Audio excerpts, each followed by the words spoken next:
बिस्मिल्लाहिर्रहमानिर्रहीम। अस्सलाम वालेकुम। आज मैं आप लोगों के साथ कुछ नई रेसिपी शेयर करने जा रही हूँ जिसको बनाने में बहुत ही कम टाइम लगेगा और मज़ेदार सी ये रेसिपी है। इसे देखते ही आप लोगों के मुंह में पानी आ जाएगा। मैंने पास्ता बनाया था तो मैंने कहा इससे अलग कुछ ट्राई करती हूँ। यहाँ मैंने थोड़ा सा पास्ता जो है वो रोक लिया था बनाने के बाद। एक मैंने यहाँ स्टील की प्लेट ली है। इसके अंदर जो है मैं ऑयल लगा रही हूँ हल्का सा, ताकि जो भी चीज़ हम इसके ऊपर डालेंगे वो इसके ऊपर चिपके नहीं। ये मैं पास्ता इसके ऊपर डाल रही हूँ। इसको हम अच्छी तरह से इसके ऊपर फैला देंगे। ये जो प्लेट है हमारी, आप सिल्वर की प्लेट भी यूज़ कर सकती हैं। अगर आप लोग मेरे चैनल पे नए हैं तो मेरे चैनल को सब्सक्राइब करें।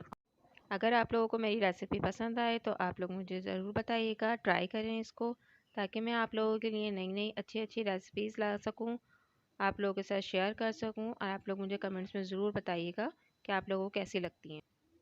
तमाम पास्ता मैंने इसके ऊपर फैला दिया है अच्छी तरह से। अब मैंने थोड़ी सी फिंगर चिप्स फ्राई करके रखे हुए थे, वो फिंगर चिप्स मैंने इसके ऊपर पास्ता के ऊपर फैला दिए हैं। अब इसके ऊपर जो हम और चीज़ें ऐड करेंगे वो हम इसके अंदर डालेंगे टमाटर, शिमला मिर्च लेंगे हम। अगर आपके पास चिकन हो तो आप चिकन की टिक्का बोटी सी बना सकते हैं, वो इसके ऊपर ऐड कर सकते हैं। अगर आपके पास कीमा है बना हुआ तो आप इसके ऊपर कीमा ऐड कर सकते हैं। शिमला मिर्च मैंने बारीक बारीक काट ली थी तो मैंने इसके ऊपर शिमला मिर्च डाल दी हैं। थोड़ी सी अगर आप लोग टमाटर यूज़ करना चाहें तो इसके ऊपर टमाटर डाल दीजिए। कुटी हुई मिर्च डाली है मैंने, हाफ़ टी स्पून। इसके अंदर मैं ऑरिगानो डालूँगी, हाफ़ टी स्पून।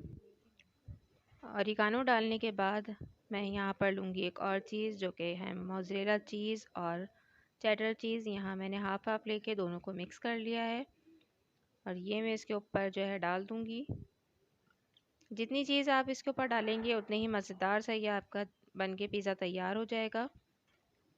यहाँ मैंने तकरीबन हाफ़ प्याली चीज़ जो है मोज़रेला लिया है, हाफ़ ही प्याली जो है मैंने चेडर चीज़ ली है। दोनों को मैंने क्रश कर लिया था और वो मैंने इसके ऊपर डाल दिया है। अब इसको हम एक भगोनी के अंदर रखेंगे जो कि मैंने पहले से 15 मिनट गरम कर लिया था। भगोनी के अंदर मैंने एक स्टैंड रखा है जिसके ऊपर मैं ये प्लेट रखूँगी। तकरीबन हमने दरमियानी आंच पे भगोने को अच्छी तरह से गरम कर लिया है। एहतियात के साथ आप ये प्लेट इसके अंदर रख दीजिए और इसको ऊपर से ढक दीजिए। तकरीबन आप 5 मिनट के बाद इसको ट्राई करें, देखें। अगर आपका चीज़ जो है वो पिघल चुका है तो ठीक है, और अगर आपको लगे कि अभी नहीं हुआ है, मेल्ट नहीं हुआ है ये, तो आप इसको दोबारा से 2 से 3 मिनट रख सकती हैं। देखें यहाँ मेरा जो है ये पिज़्ज़ा तैयार हो चुका है। बहुत मज़ेदार सा पास्ता पिज़्ज़ा तैयार है।